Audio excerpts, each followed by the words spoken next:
Friends, आज के video में हम क्रेन कंट्रोल वायरिंग किस तरह से की जाती है, किस तरह से वर्किंग होती है, क्रेन में हमें वीएफडी का कनेक्शन किस तरह से करना होता है, लिमिट स्विच कनेक्शन किस तरह से करना होता है, सब कुछ बहुत ही आसान तरह से सीख लेते हैं। चलिए वीडियो स्टार्ट करते हैं। और सबसे पहले हम क्रेन पैनल में हमें कौन कौन से कंपोनेंट्स की रिक्वायरमेंट होती है समझ लेते हैं। जैसा कि हम जानते हैं क्रेन में हमें टोटल 3 मोटर्स कनेक्ट करना होती है।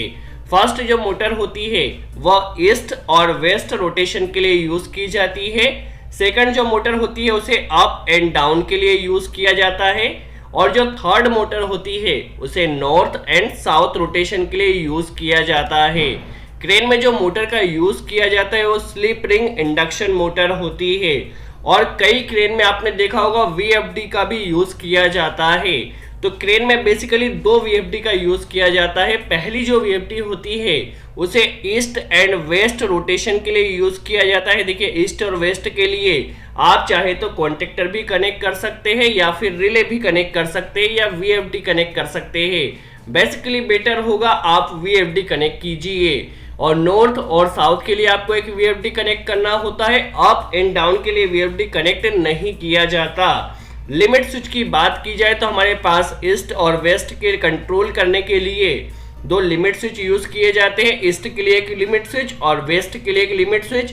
अप के लिए एक लिमिट स्विच यूज किया जाता है, बट कभी भी डाउन के लिए लिमिट स्विच यूज नहीं किया जाता। आप कितनी भी मोटर को नीचे ला सकते हैं, उसके लिए लिमिट स्विच की रिक्वायरमेंट नहीं होती।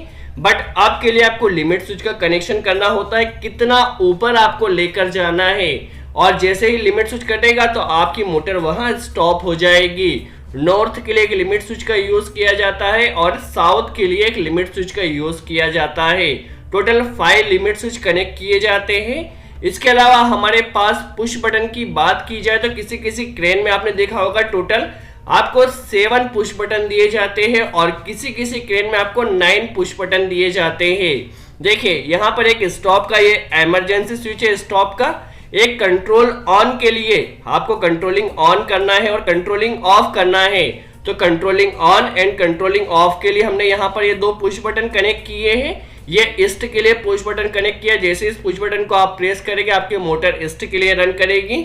वेस्ट के लिए एक पुश बटन, अप के लिए एक पुश बटन, डाउन के लिए, नॉर्थ और साउथ के लिए।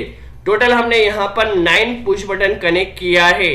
किसी किसी क्रेन में आपको एक controlling on and controlling of का पुश बटन नहीं दिया जाता, तो वहां पे टोटल 7 पुश बटन होते हैं। स्टॉप के लिए हमें यहाँ पर इमरजेंसी पुश बटन लगाना है, इसका आपको ध्यान रखना है। इसके अलावा हमने एक कंट्रोल कॉन्टेक्टर यहाँ कनेक्ट किया है जो कि मेन कॉन्टेक्टर होगा, जिससे हमें होल्डिंग प्रोवाइड करना है। आप चाहे तो यहाँ पर रिले भी कनेक्ट कर सकते हैं।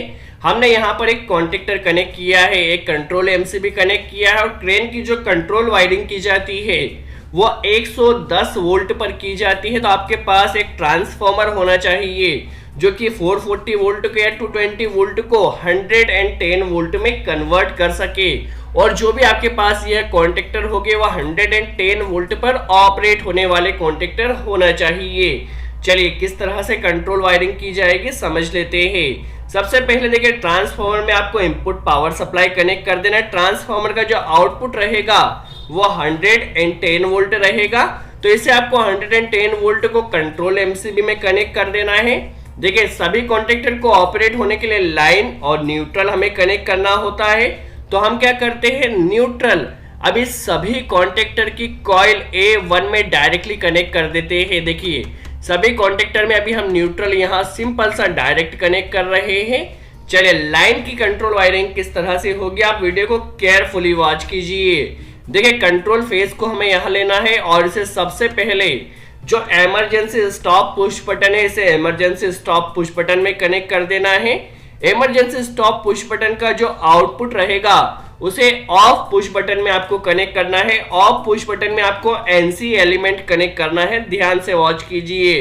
देखिए, यहां से एनसी एलिमेंट का जो आउटपुट रहेगा उसे आपको ऑन पुश बटन में कनेक्ट कर देना है। ऑन पुश बटन और सभी पुश बटन में आपको एनो एलिमेंट कनेक्ट करना है, ठीक है। जैसे ही इस ऑन कंट्रोल पुश बटन को ऑन किया जाएगा आपका मेन कॉन्टेक्टर ऑन होना चाहिए, ठीक है। जैसे कंट्रोल ऑन को आपने यहाँ पर ऑन किया, आपका मेन कॉन्टेक्टर ऑन हो चुका है। अब मेन कॉन्टेक्टर में आपको होल्डिंग भी प्रोवाइड करना है।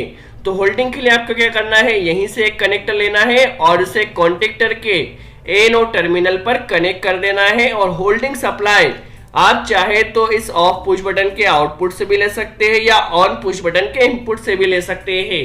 जिस तरह से नॉर्मल हम होल्डिंग सप्लाई कनेक्ट करते हैं उसी तरह से आपको कॉन्टेक्टर को सिंपल सा होल्ड करना है। तो यहीं से देखिए हम होल्डिंग सप्लाई को ले लेते हैं और इसे कॉन्टेक्टर के एनो के आउटपुट पर कनेक्ट कर दिया है। जैसे पुश बटन को ऑन किया जाएगा, कंट्रोल पुश बटन को, कॉन्टेक्टर ऑपरेट होगा। कॉन्टेक्टर के ऑपरेट होने से यहां से होल्डिंग सप्लाई मिलेगी और हमारा कॉन्टेक्टर यहां से होल्ड हो जाएगा। अभी तक हमने सिर्फ मेन कॉन्टेक्टर को होल्ड किया है, कोई भी कंट्रोल वायरिंग नहीं किया है, सिंपल सा ड्यूअल स्टार्टर बनाया है। अब आपको क्या करना है, कॉन्टेक्टर की कॉइल, आप चाहे तो कॉन्टेक्टर की कॉइल से भी सप्लाई ले सकते हैं या यहां से भी ले सकते हैं, ठीक है, कॉन्टेक्टर के एनो से। इसे ही हमें लूप कर देना है कॉन्टेक्टर के एनो टर्मिनल पर। यदि आपके पास कॉन्टेक्टर में अदर कोई एनो टर्मिनल हो तो आप उस एनो टर्मिनल का भी यूज कर सकते हैं। ये भी इसके पावर टर्मिनल भी एनो टर्मिनल ही होते हैं। तो हम इसके एनो टर्मिनल में कनेक्ट कर दें। जैसे ही कॉन्टेक्टर ऑपरेट होगा तो ये एनो से यहाँ पर सप्लाई आएगी और इस सप्लाई को ले जाकर हमें जितने भी हमारे पास पुश बटन है सभी पुश बटन में इनपुट पावर सप्लाई कनेक्ट कर देना है। देखिए सभी पुश बटन में यहाँ पर इनपुट सप्लाई आ चुकी है, सभी में यहाँ पर होल्डिंग ऑलरेडी प्रोवाइड की गई है। होल्डिंग का आपको ध्यान रखना है, होल्डिंग हमने ऑलरेडी प्रोवाइड कर रखी है। अब हम समझ लेते हैं ईस्ट एंड वेस्ट कॉन्टेक्टर की कंट्रोल वायरिंग किस तरह से की जाएगी, किस तरह से वर्किंग होगी। सबसे पहले देखिए, जैसे ही आप ईस्ट पुश बटन को प्रेस करते हैं इसमें आपको एनो एलिमेंट सभी पुश बटन में कनेक्ट करना है। जैसे ही आपने ईस्ट पुश बटन को प्रेस किया तो यहां से सप्लाई आएगी लिमिट स्विच के एनसी में। लिमिट स्विच में आप चेक कर लीजिए एनो कौन सा टर्मिनल है, एनसी कहां पर दिया गया है। तो आपको लिमिट स्विच का एनसी पॉइंट यूज करना है, ठीक है। लिमिट स्विच के एनसी के आउटपुट से क्या होगा, जैसे ही लिमिट स्विच ऑपरेट होगा आपके मोटर ने स्टॉप होना चाहिए, एनसी एनो बन जाएगा। तो एनसी के आउटपुट से एक कनेक्टर लेना है और इसे ओवरलोड रिले के एनसी में कनेक्ट करना है। क्या होगा, जब भी आपकी मोटर ज्यादा करंट लेगी तो उस कंडीशन में मोटर ने स्टॉप होना चाहिए। तो ओवरलोड रिले के एनसी में आपको कनेक्ट करना है। एनसी का जो आउटपुट रहेगा उसे आपको वेस्ट कॉन्टेक्टर के एनसी में कनेक्ट कर देना है। सिंपल सा हम यहाँ पर इंटरलॉकिंग कर रहे हैं ताकि एट ए टाइम हमारा एक ही कॉन्टेक्टर ऑपरेट रहे, ठीक है। तो इंटरलॉकिंग के लिए हमें क्या किया है, वेस्ट कॉन्टेक्टर का एनसी यूज किया है। एनसी का आउटपुट जब ये कॉन्टेक्टर स्टॉप रहेगा तभी ये सप्लाई पास होगी, जैसे ही हमारा वेस्ट कॉन्टेक्टर ऑपरेट होगा सप्लाई कट हो जाएगी। तो सिंपल सा हमने इंटरलॉकिंग किया है और एनसी के आउटपुट से ईस्ट कॉन्टेक्टर को ऑपरेट कर दिया है। सिंपल सा वर्किंग है। देखिए लिमिट स्विच ऑपरेट होगा तो भी हमारा ईस्ट कॉन्टेक्टर स्टॉप होगा, मोटर ओवरलोड होगी तो भी कॉन्टेक्टर स्टॉप होगा, वेस्ट कॉन्टेक्टर ऑपरेट होगा तब भी हमारा ईस्ट कॉन्टेक्टर स्टॉप होगा। आई होप आपको ईस्ट कॉन्टेक्टर की कंट्रोल वायरिंग क्लियर हुई हो। सेम कंट्रोल वायरिंग हमें वेस्ट के लिए करना है। वेस्ट के पुश बटन से एक कनेक्टर लेना है, इसे वेस्ट के लिमिट स्विच का एनसी से यूज करना है। देखिए क्योंकि ओवरलोड रिले हमारा एक ही हमने कनेक्ट किया है तो इसमें ओवरलोड में आपको कनेक्ट करने की कोई जरूरत नहीं है। इसे सिंपल सा आप ले जाइए ईस्ट कॉन्टेक्टर के एनसी में। जब ईस्ट कॉन्टेक्टर स्टॉप रहेगा तब वेस्ट कॉन्टेक्टर ऑपरेट होगा।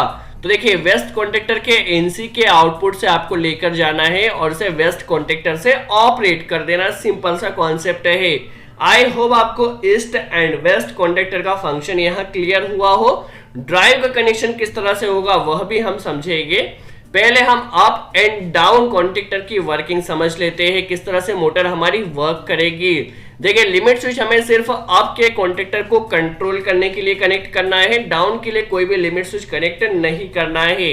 देखिए अप पुश बटन को जैसे ही प्रेस किया जाएगा तो ये सप्लाई जाएगी हमारे पास लिमिट स्विच में एनसी में। जब भी लिमिट स्विच ऑपरेट होगा तो अप कॉन्टेक्टर ने स्टॉप होना चाहिए।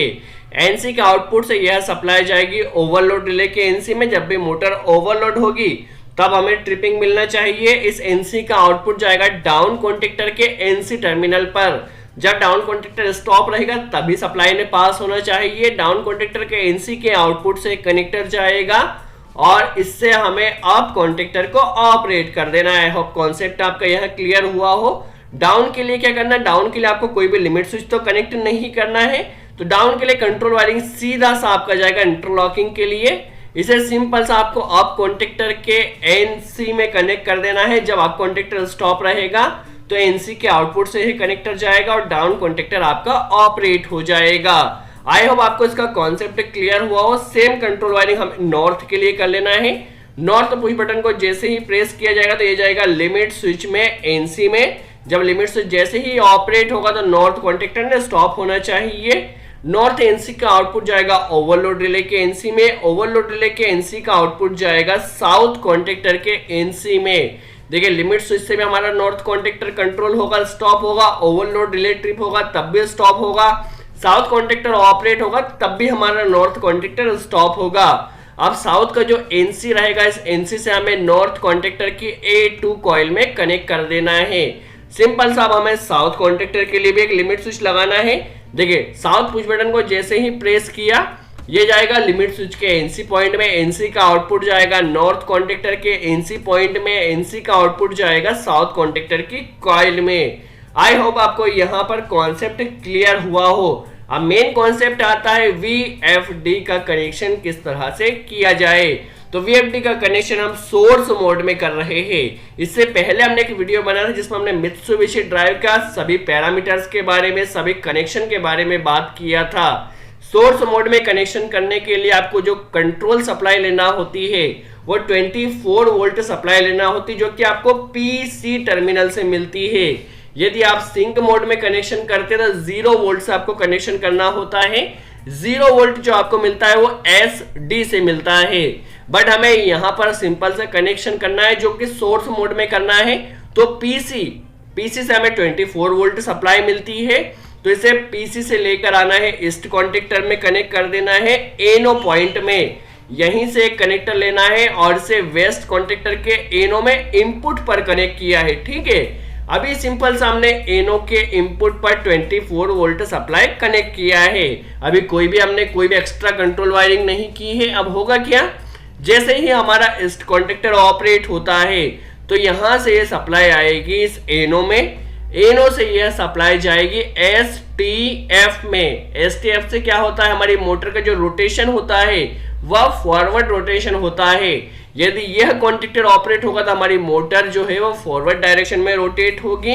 अब वेस्ट कॉन्टेक्टर जैसे ही ऑपरेट होगा तो ये सप्लाई इस एनो में आएगी, एनो से ये जाएगी STR में। देखिए जब ईस्ट कॉन्टेक्टर ऑपरेट होगा हमारी मोटर फॉरवर्ड डायरेक्शन में रोटेट होगी, वेस्ट कॉन्टेक्टर जब ऑपरेट होगा तो हमारी मोटर रिवर्स डायरेक्शन में रोटेट होगी। अप डाउन के लिए हमने कोई भी VFD कनेक्ट नहीं किया है, नॉर्थ साउथ के लिए VFD कनेक्ट किया है। इसका कनेक्शन भी हमें सोर्स मोड में ही करना है। तो PC से एक कनेक्टर लेना जो कि 24 वोल्ट सप्लाई आएगा, इसे कॉन्टेक्टर के एनो पर कनेक्ट कर देना है। दोनों कॉन्टेक्टर में एनो पर यहाँ पर हमने लूप कर दिया है। अभी देखिए नॉर्थ कॉन्टेक्टर जब ऑपरेट होगा तो आपकी मोटर ने फॉरवर्ड डायरेक्शन में रोटेट होना चाहिए, तो इसे आपको STF में कनेक्ट कर देना है। जैसे साउथ कॉन्टेक्टर ऑपरेट होगा तो आपकी मोटर ने रिवर्स डायरेक्शन में रोटेट होना चाहिए, तो इसे आपको STR में कनेक्ट कर देना है। आई होप आपका कॉन्सेप्ट यहाँ पर क्लियर हुआ हो, किस तरह से क्रेन के लिए कंट्रोल वायरिंग की जाती है, किस तरह से आपको लिमिट स्विच कनेक्शन करना होता है, VFD कनेक्शन करना होता है। दोस्तों यदि इस वीडियो से आपने कुछ नई इन्फॉर्मेशन सीखी हो तो वीडियो को लाइक जरूर कर दीजिए। सो आज के लिए इतना ही। Thanks friends.